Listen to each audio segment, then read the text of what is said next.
worship and honest, a holy heart. And when God called Abraham in Genesis chapter 12, he said, I want to take you to a place that I'm going to show you.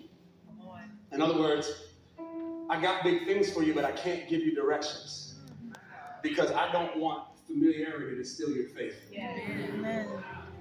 And as I was in worship, I felt the Holy Spirit say, just tell the people don't get familiar because what they call normal, somebody calls amazing. Amen. Y'all gotta hear what I'm saying? What they call regular, come on somebody else would call a miracle.